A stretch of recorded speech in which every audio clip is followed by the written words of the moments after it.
Bon, bonjour. L'objectif de cette petite présentation est de démarrer les éléments d'introduction aux éléments finis pour voir comment je les présente aux étudiants de niveau plutôt M1.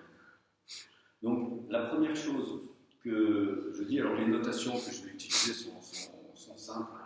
Je vais utiliser des notations plutôt intrinsèques de type 2 barres quand il s'agit d'un tenseur. Ce qui signifie que, par exemple,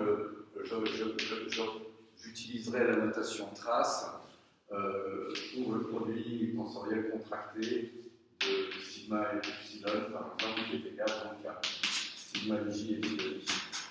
Donc en termes de notation, c'est ça que j'utilise. Quand on sera plutôt sur des choses unidimensionnelles, là j'utiliserai simplement sigma et epsilon pour des quantités scalaires. Et puis, je pense que ça suffit, en tout cas pour les principales notations. Alors, comment introduire les éléments finis? Je dirais que la première question, c'est de poser le problème général de la mécanique. Puisque finalement, en mécanique, il n'y a qu'un seul problème, et que c'est à partir de l'expression correcte de ce problème qu'on arrive à faire quelque chose. Alors, le problème général de la mécanique, si on essaye de l'exprimer, évidemment, on va l'exprimer pas tout à fait dans le cadre général, puisque ça se voit ici, sigma, c'est le tenseur de Cauchy, hein, et puis epsilon, c'est le tenseur linéarisé des déformations, et donc on va plutôt être en petite déformation et en élasticité linéaire, parce que l'introduction aux éléments finis suffit pour ce cadre-là. Alors, quel est le problème général de la mécanique? Le problème général de la mécanique, c'est on a une structure. On a une structure oméga, qui est un ouvert de R3.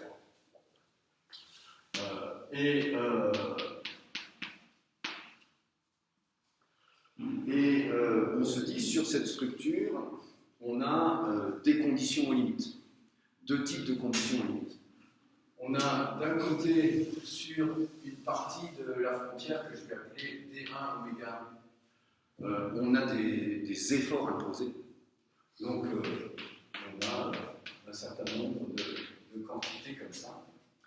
Et puis, sur une autre partie de la frontière, qu'on peut appeler D2 oméga, on a des déplacements imposés.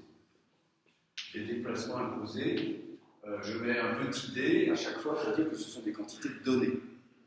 Et des déplacements imposés, par exemple, un encastrement, mais il n'y a aucune limitation à la nature de ces quantités qui, encore une fois, sont données a priori. Et donc, quel est le problème général de la mécanique? Eh bien, c'est de dire qu'on cherche, quel que soit t, qu'on ait un problème eulérien, à tout instant, on cherche à trouver le couple sigma de M et U de M, quel que soit M appartenant à oméga. Donc, en tout point M de la structure, on cherche le déplacement et la contrainte. Alors, pour obtenir la solution exacte de ce problème général de la mécanique, ça, finalement, pour obtenir la solution exacte, il faut trouver sigma et U qui vérifient trois conditions. Ces trois conditions sont finalement assez faciles à exprimer. La première, c'est de dire qu'on a une condition sur U. La deuxième, c'est de dire qu'on a une condition sur sigma. Et puis, la troisième, ça va être une relation entre sigma et U. Et puis, c'est tout. Et à partir de là, on aura posé le problème général de la mécanique. Alors, la condition sur U, qu'est-ce qu'elle dit? Eh bien, elle dit qu'on veut que la solution exacte du problème soit égale aux conditions ou limites en déplacement quand on est sur la frontière des deux oméga. Autrement dit, que la restriction du déplacement solution soit égale au déplacement donné. En gros, ça veut dire qu'on veut respecter les conditions limites en déplacement. Rien de très extraordinaire là-dessus. La deuxième condition, elle consiste à dire que les contraintes, c'est un tenseur qui n'est pas comme ça, vaporeux dans l'espace, c'est un tenseur qui doit obéir au principe des puissances virtuelles,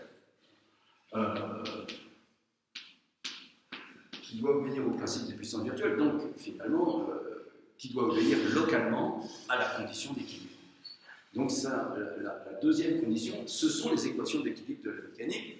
Alors on va dire divergence de sigma plus les forces de masse, petit fd, c'est les forces de masse, les forces de volume, égale à quoi? Eh bien, égale à un rond U de point quand on est en dynamique. Si on est en statique, c'est égal à 0, la masse volumique et U de déplacement. Donc, équation d'équilibre, c'est la deuxième condition. On veut que sigma vérifie les équations d'équilibre. À noter que ces deux conditions ne sont pas des conditions très fortes. Si on est en statique, donc on a 0, et si on suppose par exemple qu'on n'a pas de force de volume, qu'on néglige le poids, eh bien tous les champs de contraintes constants vérifient les équations d'équilibre. Donc ce n'est pas des contraintes très fortes. Et puis la troisième condition, c'est une relation entre sigma et U, c'est-à-dire qu'on a une loi de comportement. En fait, on a une loi de comportement, et on a dit ici que si on veut faire une introduction aux éléments finis, on va prendre une loi de comportement linéaire élastique, c'est-à-dire qu'on va avoir sigma égale k epsilon de U, et donc une relation entre sigma et U. Donc, si on trouve un champ de contrainte et un champ de déplacement qui vérifie ces trois conditions, alors c'est la solution exacte. Et on aura résolu le problème général de la mécanique. Évidemment, ce n'est pas si simple de trouver un champ sigma et un champ U qui, à tout instant et en tout point, vérifient ces trois conditions. Sinon, on ne ferait pas de la mécanique. Bon, donc, voilà le problème général de la mécanique. Où se situent les éléments finis dans tout ça? À partir de quand on peut dégrader ce problème pour en chercher non pas une solution exacte, mais une solution approchée? Bon, eh bien, pour ça, on peut construire une espèce de fonctionnel et essayer de voir dans un deuxième paragraphe, essayer de voir quelles seraient les conditions pour qu'une fonctionnelle construite puisse nous aider à trouver cette solution. Alors, on peut voir les choses de façon simple, en disant par exemple qu'on a finalement à trouver sigma et U qui vérifient la loi de comportement. Alors on a l'habitude d'appeler les champs sigma et U avec une dénomination particulière quand ils vérifient ces deux premières conditions.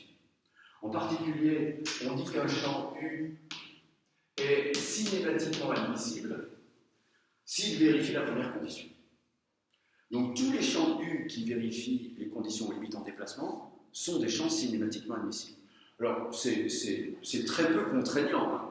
Si je prends l'exemple d'une poutre sur deux appuis, avec une force donnée quelque part sur la poutre, si je dessine un champ de déplacement qui n'a aucune chance d'être la solution exacte, mais c'est un champ de déplacement qui passe à 0 sur les deux points d'appui, c'est un champ cinématiquement admissible. Donc, avoir un champ U cinématiquement admissible, c'est pas compliqué. Sur le champ de contrainte, on a l'habitude de dire qu'un champ de contrainte est statiquement admissible s'il vérifie les équations d'équilibre. Là encore, c'est pas très compliqué. Dans le même problème qui est en statique, donc ρ U de point égale 0, où on peut négliger le poids de la poutre, ce qui est quand même assez courant, donc Fd égale 0, si je prends sigma égale constante, c'est évidemment un champ statiquement admissible, c'est évidemment pas la solution exacte. Mais si on veut un champ cinématiquement admissible pour le déplacement, déplacement statiquement admissible pour la contrainte et qui vérifie la loi de comportement, eh bien, ça sera la solution exacte. Alors, à partir de là, on peut réécrire ce problème en disant simplement que le problème général de la mécanique, il s'agit de faire quoi? Il s'agit de trouver sigma et u en tout point et à tout instant, qui soient cinématiquement admissibles pour le champ u, statiquement admissibles pour le champ sigma, et qui vérifient la loi de comportement. Bon.